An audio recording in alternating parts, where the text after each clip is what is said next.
Pastor Chris led prayers that God's will would be done and that the global church would remain aligned with God's divine purpose in these prophetic times. As the program ended, millions were inspired to carry the power of the Spirit into their daily lives and walk in the consciousness of the divine life they received. Watch this. You know, I told them back in 2020 when they were doing this stuff. Yes, sir. You remember? Yes, sir. They said no more shaking of hands. They were doing that. I said, that's nonsense. Yes, sir. Well, what did they call it again? There's something, they had a name for like it was the new thing. New normal. I said, no new normal. Yes, sir. Whatever they brought in will not stay. It will not become normal, and didn't become normal. No. Most have forgotten that they were doing that. That's the same thing for this community pretends to replace church. It'll go into nothing. Amen. Hallelujah. Well, they say, how dare you say that? Who gave you the authority to say that? Well, find out from him. Ask him whether I have the authority to say what I'm saying or not. You ask him. Whatever he tells you, take it. Yes, sir. Psalm 23 from verse number 1. I want to read through these verses. It's one of the most popular portions of the Bible. Many people know this portion even before they're born again. From verse 1, the Lord is my shepherd, I shall not want. Now, this psalm, this 23rd psalm, was written by David. Remember that David was a shepherd boy. Before he was called and anointed to become king of Israel, he was a shepherd, and a very good one too.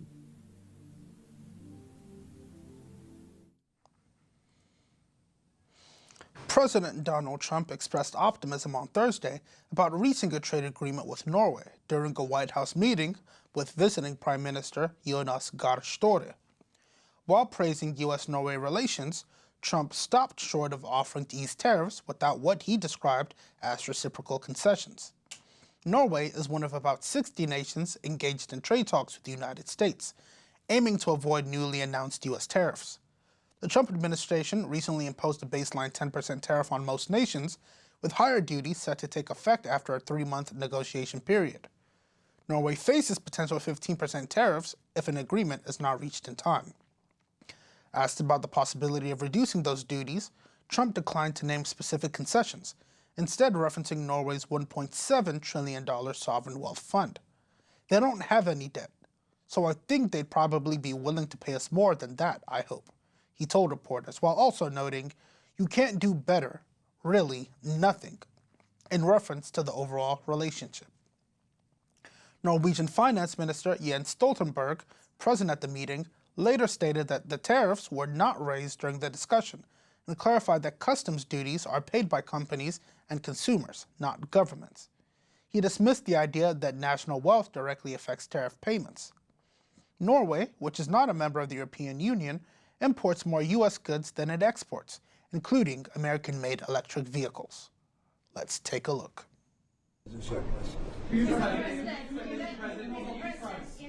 current tariff situation, analysts have pointed out that the U.S. actually need allies.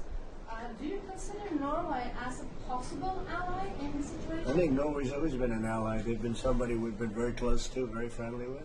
Maybe more so now with me than other people, but I think Norway's always been a great ally, yeah. Norway's been a friend. That's a very strange question, actually, because the U.S. is our lead ally, and we build on a relationship we will talk about now, Mr. President. But yeah, it's of high relevance, and I'm very happy that we have Secretary of State and Secretary of Defense. Right. So this is a very strong tie. But it was a question about ally in the tariff situation specifically. Tariff situation? Yes. Well, that's we're talking about a little bit different subject then. We're talking about a different type of ally. No, in this case, he would be very much inclined to be an ally of Norway because he wants to make the best business deal possible. And Norway and the Norwegians are great business people. They're great traders. They're great, very smart nation, very well-managed nation. Has been for a long time, and in particular now with this leadership. But we'll be talking about trade and other things, and I think we're going to come to a conclusion very quickly. A former U.S. Army intelligence analyst, Corbin Schultz, has been sentenced to 7 years in prison after pleading guilty to providing sensitive military documents to an individual he believed was affiliated with the Chinese government. Schultz accepting approximately $42,000 in exchange for over 90 non-public military documents between 2022 and 2024. The documents included technical data on U.S. weapon systems, such as the F-22A fighter jet, ICBM platforms, and the Terminal High Altitude Area Defense System. Schultz also shared strategic insights on U.S. deployments to Eastern Europe, Taiwan defense strategies, and U.S. military exercises in Korea and the Philippines. He accessed restricted government networks to collect this information. Court filings revealed that the Chinese contact approached Schultz through a freelance platform, posing as a geopolitical consultant. Despite indications of ties to the Chinese government, Schultz continued supplying increasingly sensitive materials and even attempted to recruit another analyst stationed at the Indo-Pacific Command. The Department of Justice and FBI condemned the breach, highlighting China's ongoing attempts to infiltrate U.S. military operations. Attorney General Pamela Bondi and FBI Director Kash Patel emphasized the security and the seriousness of Schultz's betrayal, reaffirming the government's commitment to prosecuting those who compromise national security. Watch this. Corbin Schultz pled guilty last August to selling classified U.S. military data to a person he believed was affiliated with the Chinese government. The information involved U.S. military capabilities and plans for defending Taiwan, including lessons learned from Russia's invasion of Ukraine. In exchange, U.S. federal prosecutors said that Schultz accepted bribes of around $42,000 US. The news will be back after this break. Don't go anywhere. This is one of the most important days, in my opinion, American history. It's our declaration of economic independence. My fellow Americans, this is Liberation Day. April 2nd, 2025 will forever be remembered as the day American industry was reborn, the day America's destiny was reclaimed, and the day that we began to make America wealthy again. American steel workers, auto workers, farmers, and skilled craftsmen watched in anguish as foreign leaders have stolen our jobs, foreign cheaters have ransacked our factories, and foreign scavengers have torn apart our once beautiful American dream. Our country and its taxpayers have been ripped off for more than 50 years, but it is not going to happen anymore. We are finally putting America first. In a few moments, I will sign a historic executive order instituting reciprocal tariffs on countries throughout the world. We will supercharge our domestic industrial base. We will pry open foreign markets and break down foreign trade barriers. More production at home will mean stronger competition and lower prices. From this day on, we're not going to let anyone tell us that American workers and families cannot have the future that they deserve. We're going to produce the cars and ships, chips, airplanes, minerals, and medicines that we need right here in America. We're going to build our future with American hands, with American heart. This will be indeed the golden age of America. Welcome back. The U.S. Supreme Court has heard arguments in Mahmoud v. Taylor, a case brought by religious parents who seek the right to opt their children out of reading LGBTQ-themed books in Maryland public schools. The case centers around Montgomery County Public Schools' decision to include such books in early childhood education and to deny religious-based opt-out requests. During the hearing, Justice Neil Gorsuch questioned the school district's legal representative, Alan Schoenfeld, about the book Pride Puppy, which had been part of the district's pre-K curriculum. Gorsuch pressed for clarification on content some parents deemed inappropriate, referencing depictions of drag queens and leather attire, though the book's current use has been discontinued. The parents argued that the materials contradict their deeply held religious beliefs and that being denied their option to exclude their children from these lessons violates their First Amendment rights. Their legal team noted that exemptions have been granted in other cases, including lessons referencing depictions of religious figures. The school district defended its position by citing administrative challenges and absenteeism resulting from multiple opt-outs.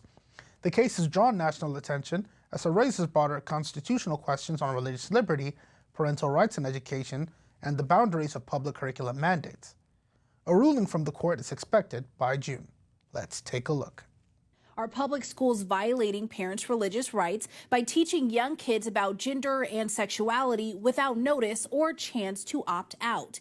In Montgomery County, teachers are required to read storybooks that celebrate gender transitions, pride parades, and same-sex relationships. The school board says it's meant to encourage more inclusive thinking. Books like Born Ready, the true story of a boy named Penelope, are part of the reading rotation for teachers. The story suggests that doctors only guess a baby's gender at birth and that children can decide their gender for themselves. In 2023, the Montgomery County School Board reversed its policy requiring parent notification about its inclusivity program, including LGBTQ story times.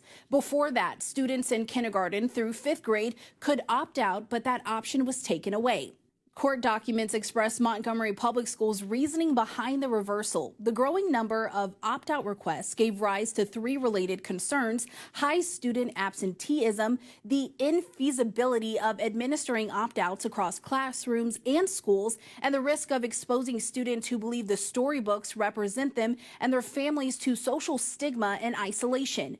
But even some principals push back, calling the books age inappropriate, saying they presented gender ideology as fact, dismissed religious beliefs, and shamed students who disagreed. The lawsuit doesn't try to block the curriculum. It argues that forcing kids to participate goes against their families' faiths and violates their constitutional rights. A lower court dismissed the case, ruling that because no one was forced to change their beliefs, there was no violation. The parents who come from Christian, Muslim, and Jewish backgrounds say this isn't about politics. It's about religious freedom and being left out of a conversation they believe matters to their children's values. This case draws parallels to a landmark Supreme Court decision, Wisconsin versus Yoder.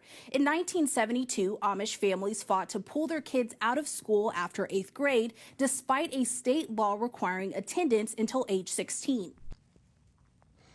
A new Harvard Kennedy School Institute of Politics poll reveals a significant drop in support for congressional Democrats among Americans aged 18 to 29. The poll, conducted in March 2025, shows Democratic approval at just 23%, down sharply from 42% in 2017. This comes despite relatively stable ratings for Republicans and President Trump among the same age group. Congressional Republicans saw approval tick up slightly from 28% to 29% over the same period. President Donald Trump, now in his second term, holds a 31% approval rating among young Americans, a figure that has remained largely unchanged since 2017. The data reflects a consistent sentiment towards Republican leadership while signaling growing dissatisfaction with Democratic lawmakers. The findings align with additional surveys, including Gallup, Quinnipiac, and CNN polls, that indicate record low confidence in Democratic congressional leadership and broader unfavorable views of the Democratic Party. Contributing factors include criticism from within the Democratic base, which has expressed frustration over perceived ineffective resistance to Trump's policy agenda. Republicans have made gains with key demographic groups, including Black, Hispanic, and young voters, following their electoral victories in November. Meanwhile, only 15% of respondents in the Harvard poll believe the country is headed in the right direction, with a majority saying things were better under the Biden administration. The value of the Trump meme coin surged by more than 70% following an announcement that U.S. President Donald Trump will host 2 exclusive events for the cryptocurrency's top holders. The coin's official website stated that the 220 largest holders will be invited to a private gala dinner with the president at Trump National Golf Club in Washington, D.C. on May 22nd. In addition to the dinner, the top 25 investors will attend an ultra-exclusive private VIP reception with the president. The top total market value of Trump tokens currently stands at approximately $2.5 billion, though it remains below its peak of $74 reached shortly after its January launch. The cryptocurrency is one of several Trump-affiliated digital ventures, with Trump branding himself the crypto president. First Lady Melania Trump also launched a digital currency around the same time, adding to the administration's visible involvement in the crypto sector. Critics within the industry have labeled the initiative a publicity stunt. Nevertheless, Trump has taken further steps to legitimize digital assets, including executive orders establishing a strategic Bitcoin reserve, a digital asset stockpile, and a presidential working group to propose new crypto regulations. Additionally, Trump media and technology groups plan to introduce a range of exchange-traded funds focused on digital assets and American industry sectors. Let's take a look. $1.6 billion venture. This is Crypto Weekly. Donald Trump's meme coin surged more than 60% on Wednesday after announcing an exclusive invitation to the world. The top 220 buyers of the token are to be invited to a private gala dinner on May the 22nd.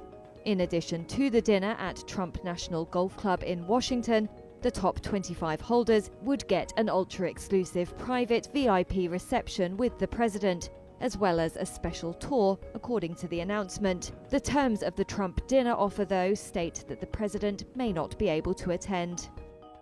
Trump said on Tuesday that the crypto industry needs regulatory certainty and clear rules, and that Securities and Exchange Commission Chairman Paul Atkins will work on providing it. No one in America is more highly qualified to lead the SEC in this exciting time than Paul. He's devoted his entire life to the cause of free, clear, pro-growth and pro-innovation securities markets. Atkins said his top priority will be to have a firm foundation for digital assets and keep politics out of securities laws. Revolut's pre-tax profits surged 149% last year to $1.46 billion. The financial technology firm rode a wave in crypto trading.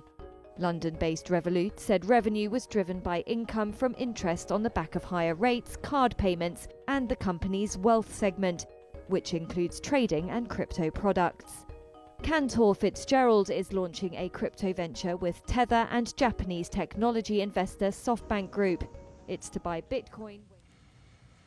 Pakistan has suspended all visas issued to Indian nationals and implemented a series of retaliatory measures against India following a deadly militant attack in Indian-administered Kashmir that killed 26 tourists. The attack, which took place near the resort town of Palagam, significantly heightened tensions between the two nuclear-armed neighbors. Islamabad announced the suspension of visa exemptions, the expulsion of several Indian diplomats, and the closure of its airspace to Indian-operated flights. India had earlier closed the Attari-Wagah border crossing, canceled visa services for Pakistani nationals, and took diplomatic actions in response to the killing, which it has linked to the Pakistan-based militant group Lashkar-e-Taiba. Indian authorities named 3 suspects in the attack, 2 of whom they say are Pakistani citizens. Pakistan denies any involvement, stating there is no credible evidence linking it to the attack and condemning what it calls baseless allegations. India's Prime Minister Narendra Modi vowed to pursue all those involved and declared the attack a strike at the nation's spirit. The diplomatic standoff has escalated, with both countries reducing embassy staff and suspending bilateral trade. Pakistan also warned that India's reported move to suspend the Indus Water Treaty would be considered an act of war. Meanwhile, police in Kashmir have detained over 1,500 individuals for questioning, and a reward has been issued for information on the attackers. Ukrainian President Volodymyr Zelensky, speaking from Pretoria on April 24th, has called for increased international pressure on Russia in response to its ongoing military actions in Ukraine. During his visit to South Africa, Zelensky expressed concern over the lack of new sanctions and what he described as insufficient pressure on the Russian Federation.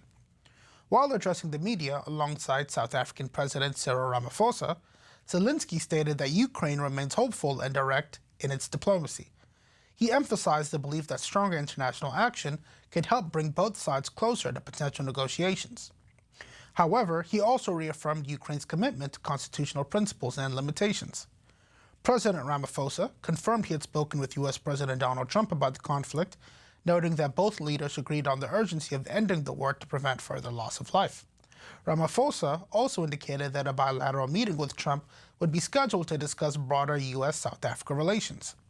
Zelensky's visit to South Africa, his first visit to the African continent, was cut short following a deadly missile and drone strike on Kiev that left at least 8 dead. The Ukrainian leader returned home immediately after the attack, underscoring the volatile security situation in his country.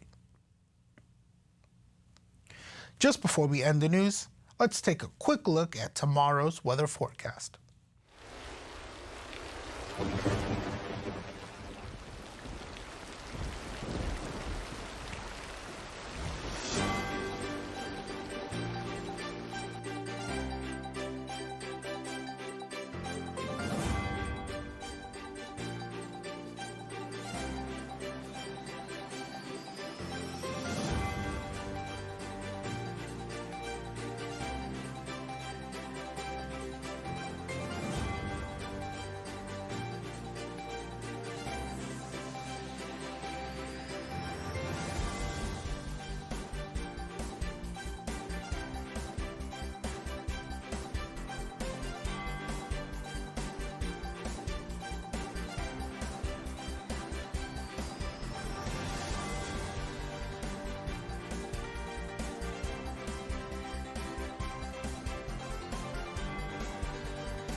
And to end the news today, a quick recap of the headlines. April Global Fasting and Prayer with Pastor Chris concludes its spirit-filled final session. Trump meets with Norwegian Prime Minister, signals trade deal possible but holds firm on tariffs. Supreme Court hears arguments over parents' objection to LGBTQ storybooks in Maryland schools. Trump-backed crypto surges after announcement of exclusive gala for top investors. Zelensky urges greater pressure on Russia during South Africa visit. And that's the news for today. Join us at the same time tomorrow for more news. I'm TGK Andre. Good night and God bless you.